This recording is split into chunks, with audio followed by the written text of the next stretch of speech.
السلام علیکم ورحمۃ اللہ وبرکاتہ۔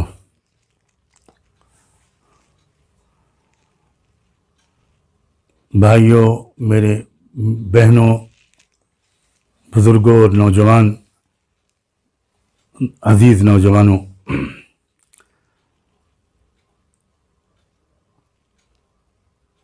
پوری دنیا اس وقت ایک بہت بڑی وبا کا شکار ہے۔ اسی سلسلے میں اس وقت کچھ اہم باتیں آپ سب کی خدمت میں عرض کرنے کے لیے حاضر ہوا ہوں۔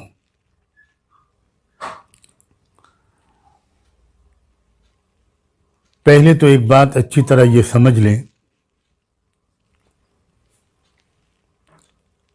کہ اسلام کی تعلیمات کا خلاصہ یہ ہے کہ وہ ایک طرف تو اس پر بہت زور دیتا ہے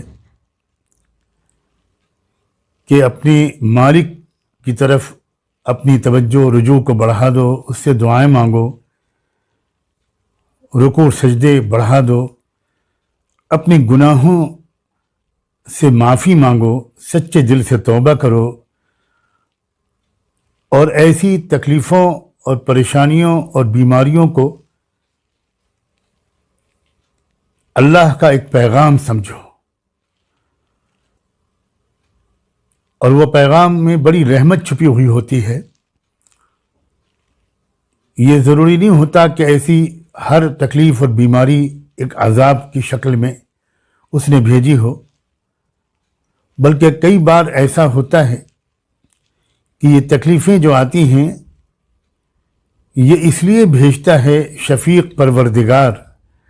کہ شاید ان تکلیفوں کی وجہ سے اس کے بندے اور بندیاں زیادہ سنجیدگی کے ساتھ اس کی طرف متوجہ ہو جائیں،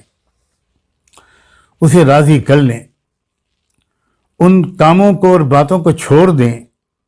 جن سے اس نے منع کیا ہے، جن سے انسانوں کو دونوں جہانوں میں نقصان پہنچتا ہے۔ قرآن مجید میں کئی جگہ اس بات کا ذکر اللہ نے فرمایا ہے۔ سورہ انعام کی ایک آیت نمبر 42-43 پر ذرا غور کیجئے، جس میں اللہ نے ارشاد فرمایا ہے وَلَقَدْ أَرْسَلْنَا إِلَىٰ أُمَمٍ مِّن قَبْلِكَ فَأَخَذْنَاهُمْ بِالْبَأْسَاءِ وَالضَّرَّاءِ لَعَلَّهُمْ يَتَضَرَّعُونَ فَلَوْلَا إِذْ جَاءَهُمْ بَأْسُنَا تَضَرَّعُوا وَلَكِنْ قَسَتْ قُلُوبُهُمْ وَزَيَّنَ لَهُمُ الشَّيْطَانُ مَا كَانُوا يَعْمَلُونَ، جس میں اللہ تعالیٰ نے رحمت دو عالم صلی اللہ علیہ وآلہ وسلم کو مخاطب کر کے کہا ہے کہ تم سے پہلے آنے والی نبیوں کی قوموں پر بھی ہم نے تکلیفیں بھی بھیجی ہیں اور بیماریاں بھی بھیجی ہیں، مالی اور جانی دونوں قسم کے نقصان والے حالات بھیجے، اور مقصد ہمارا یہ ہوا کرتا تھا کہ لعلہم یتضرعون، شاید اس معاشی بدحالی یا ان بیماری کی وجہ سے ہی وہ بندیاں ذرا اپنی زندگی کو بدل لیں۔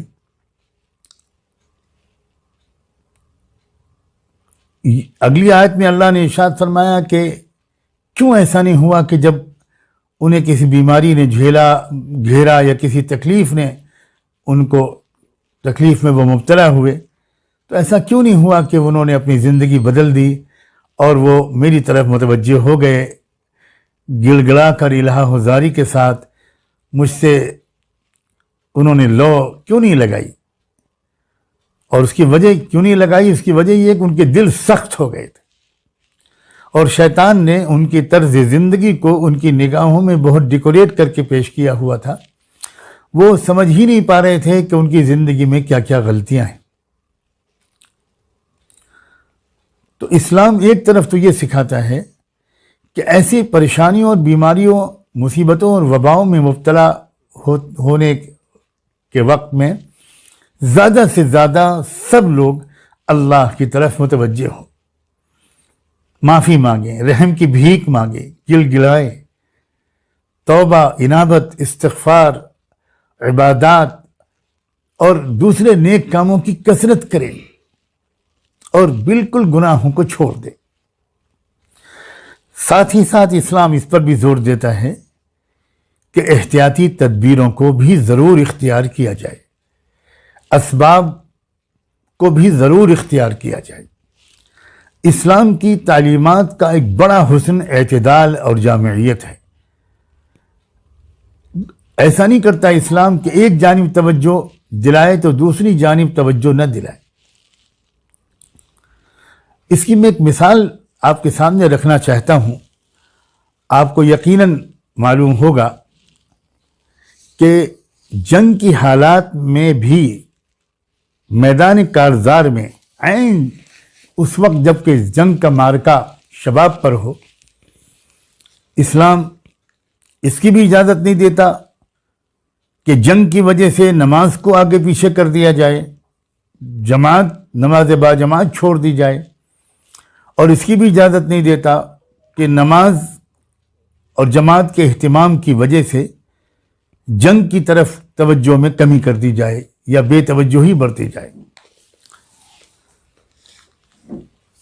میرے والد ماجد معروف اور ممتاز عالم و بزرگ حضرت مولانا محمد منظور نعمانی رحمۃ اللہ علیہ نے اپنے تفسیری دروس میں ان آیات کی تشریح میں جس میں کہ جنگ کے وقت میں نماز کی پوری تفصیلی ترکیب قرآن نے بتائی ہے، اس کی تشریح کرتے ہوئے جو کچھ انہوں نے اس وقت فرمایا تھا، میں وہ آپ کو پڑھ کے سنانا چاہتا ہوں۔ اس میں انہوں نے یہ بات تحریر کی تھی یا فرمائی تھی کہ قرآن مجید کی ان آیتوں میں میدان جنگ کی نماز کے بارے میں جو ہدایت دی گئی اور رسول اللہ صلی اللہ علیہ وآلہ وسلم نے جس طرح اس پر عمل فرمایا، اس میں آپ کی امت کے لیے چند بڑے سبق ہیں۔ میرے نزدیک پہلا اہم سبق یہ ہے کہ اللہ تعالیٰ نے اس عالم کو عالم اسباب بنایا ہے، اور ہمارے لیے جائز نہیں ہے کہ ہم توکل کا نام لے کر اسباب و تدابیر کی طرف سے غفلت برتیں۔ اگر اس کی ذرا بھی گنجائش ہوتی تو یہ حکم ہوتا کہ میدان جنگ میں بالکل اسی طرح نماز ادا کی جائے جس طرح مسجد نبوی میں ادا کی جاتی تھی، اور سارا لشکر ایک ساتھ حضور کی اقتداء میں نماز پڑھے۔ کہا جاتا کہ دشمن ہمارا کچھ نہیں بگاڑ سکتا، اللہ ہماری حفاظت کے لیے کافی ہے، ہمیں کسی حفاظتی فکر اور تدبیر کی ضرورت نہیں، ہم نماز پڑھیں گے تو آسمان کے فرشتے ہماری حفاظت کریں گے۔ لیکن یہ حکم نہیں دیا گیا، بلکہ اسباب کی رعایت کرتے ہوئے جنگ کی ضرورت اور دفاع کی مصلحت سے نماز کا قانون بدل دیا گیا۔ نماز کے درمیان طویل نقل و حرکت کی اجازت دے دی گئی، اور صراحت کے ساتھ حکم دیا گیا کہ مجاہدین اپنے پورے اسلحہ سے مسلح ہو کر نماز میں شریک ہوں، وہ ہتھیار بھی لگے ہوں جن سے دشمن پر حملہ کیا جاتا ہے، اور وہ بھی جو دشمن کے حملے سے بچاؤ کے لیے استعمال ہوتے ہیں۔ وَلْيَأْخُذُوا حِذْرَهُمْ وَأَسْلِحَتَهُمْ۔ جس امت کو یہ ہدایت دی گئی ہو اور جس کے پیغمبر نے اسی کے مطابق عمل کیا ہو اور یہی امت کو سکھایا ہو، اس کے لیے کیسے جائز ہو سکتا ہے کہ وہ اسباب و تدابیر سے غفلت برتے اور اس کا نام توکل رکھے۔ یہ ان آیتوں کا بہت اہم سبق ہے۔ اسی طرح دوسرا اصولی سبق صلاۃ خوف کی اس ہدایت سے یہ بھی ملا کہ دنیا کے مادہ پرستوں کی طرح اسباب و تدابیر ہی کو سب کچھ نہ سمجھا جائے، بلکہ مناسب حد تک اسباب و تدابیر کا لحاظ کرتے ہوئے اللہ تعالیٰ کے ارادے اور مشیت کو فیصلہ کن سمجھا جائے، اور اس کی نصرت اور رحمت کا استحقاق حاصل کرنے کی فکر و کوشش کو ہر چیز پر مقدم رکھا جائے۔ اگر یہ بات نہ ہوتی تو فوج کے کسی حصے کو بھی دشمن کے سامنے سے ہٹا کر نماز میں مشغول ہونے کی اجازت نہ دی جاتی۔ اس معاملے میں مسلمانوں کے بعض طبقے سخت افراط و تفریط میں مبتلا ہیں۔ اسلام کی روح اور اس کی تعلیمات سے مطابقت رکھنے والی بات وہی ہے جو صلاۃ خوف کے بارے میں قرآن مجید کی ہدایت اور رسول اللہ صلی اللہ علیہ وآلہ وسلم کے عمل سے معلوم ہوتی ہے۔ احتیاطی تدابیر اب میں آپ سے عرض کرتا ہوں کہ اس کورونا وائرس اور اس کے ذریعے سے پھیلنے والی وبائی بیماری سے بچنے کے سلسلے میں جو احتیاطی تدبیریں ماہرین بتا رہے ہیں ان پر بھی آپ ممکن حد تک ضرور عمل کریں، مگر اس کے ساتھ ہی ساتھ ایک ایمان والے کی حیثیت سے، ایک ایمان والی کی حیثیت سے آپ اللہ کی طرف اپنا رجوع بڑھا دیجیے۔ انشاءاللہ آپ کی ان دعاؤں سے، رجوع سے، توبہ و استغفار سے ہمارے ملک کے تمام باشندے، پوری عالم کی انسانی برادری کو چھٹکارا مل جائے گا۔ خاص طور پر میں اس وقت آپ کو یاد دلانا چاہتا ہوں کہ کل کے دن ہمارے ملک میں ایک جنتا کرفیو کا اعلان کیا گیا ہے، عوامی بندش۔ پورے ملک میں تمام لوگوں سے کہا گیا ہے کہ اپنے اپنے گھر پر رہیں، کوئی موومنٹ نہ ہو۔ تو یہ بہترین موقع ہے، خدا کے واسطے اس وقت کو ضائع نہ کیجیے گا۔ اچھا ہو کہ کل گھر کے زیادہ سے زیادہ افراد کل کے دن روزہ رکھ لیں اور کثرت سے تلاوت قرآن مجید میں مشغول ہوں، کثرت سے تلاوت قرآن پڑھیں، نفلیں پڑھیں، صلاۃ التوبہ پڑھیں، صلاۃ الحاجت پڑھیں، رو رو کر اللہ تعالیٰ سے دعائیں مانگیں۔ ہر گھر میں ماں باپ، بچے، بہویں، بیٹیاں، بیٹے، پوتے پوتیاں، چھوٹے چھوٹے بچوں، معصوم لوگوں کو ساتھ میں لے کر بیٹھ جائیے اور آپ سب باری باری دعائیں کرائیں۔ باقی بچے، عورتیں، مستورات آمین کہیں۔ کبھی کوئی دعا کرائے، کبھی کوئی دعا کرائے، صبح کو کوئی کرا دے، 2-3 گھنٹے کے بعد پھر کوئی کرا دے، ظہر میں پھر کوئی اجتماعی دعا ہو جائے، انفرادی دعائیں بھی ہوں۔ انشاءاللہ اگر پوری دنیا میں جہاں تک اس فقیر کی آواز پہنچے، اس پر عمل ہو تو انشاءاللہ بہت نفع ہوگا۔ اس آواز کے بغیر بھی مجھے امید ہے کہ بہت سے لوگ توبہ اور انابت میں لگے ہوں گے۔ کل کے دن تو ایسا ہے کہ کیونکہ سب لوگ گھر پہ ہوں گے، مرد، عورتیں، بوڑھے، جوان، بچے، بچیاں، سب،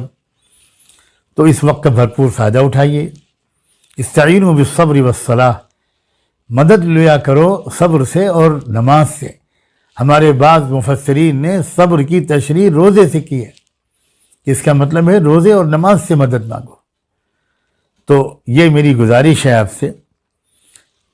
اس پر عمل کریں۔ اور ایک اور بات میں اس وقت عرض کر دوں، آنے والے دنوں میں ملک بھر میں لاک ڈاؤن کا اعلان کر دیا جائے یا مختلف علاقوں میں کر دیا جائے، ایسے وقت میں ایسے لاکھوں کروڑوں گھروں میں سخت پریشانیاں آ جاتی ہیں جہاں لوگ روز کماتے اور کھاتے ہیں۔ ہمارے مزدور بھائی بہن، بیٹے بیٹیاں، اس لیے میری ایک گزارش ہے کہ آپ ابھی سے، اس سے پہلے کہ وہ دن شروع ہوں، ذرا اپنے محلے، آس پڑوس یا جہاں تک آپ جائزہ لے سکیں ذرا جائزہ لیں۔ اور آپ جب اپنے گھر میں کھانے پینے کے سامان اور ضروریات زندگی کا سامان اکٹھا کرنے کی کوشش میں لگے ہوئے ہیں تو 1-2 ایسے گھروں کا بھی آپ خیال کر لیں جہاں شاید 1-2 مہینے کا سامان جمع کرنا ان کے لیے ممکن ہی نہ ہو۔ یاد رکھیں کہ انشاءاللہ اگر آپ یہ بھی دعا اور رجوع اللہ اور توبہ کے ساتھ اللہ کی مخلوق کی خدمت کے یہ کام بھی کریں گے کسی تفریق کے بغیر، اس میں کسی کی تفریق نہ کیجیے گا، ہندو، مسلم، سکھ، عیسائی، بدھسٹ، جین، کسی بھی برادری، ذات کے، دھرم کے، مذہب کے لوگ ہوں، اگر وہ غریب ہیں، پریشان حال ہیں اور آپ نے ان کی بھی دیکھ بھال کی اور اسی نیت سے کی کہ اللہ تعالیٰ اس دیکھ بھال کی نیت سے گناہ بھی معاف کر دے اور اس بلا کو بھی سب کے اوپر سے اٹھا لے، تو انشاءاللہ یہ دونوں نتیجے بھی نکلیں گے۔ یہ گزارش کرنے کے لیے میں حاضر ہوا تھا، میں زیادہ وقت نہیں لینا چاہتا۔ امید ہے کہ انشاءاللہ آپ میری ان دونوں گزارشات پر بھرپور توجہ دیں گے،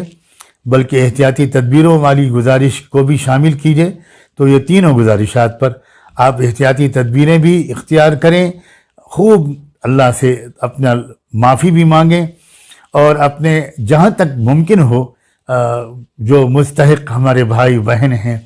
روز کمانے کھانے والے، ان کا بھی بہت خیال رکھیں۔ جزاکم اللہ۔ السلام علیکم ورحمۃ اللہ وبرکاتہ۔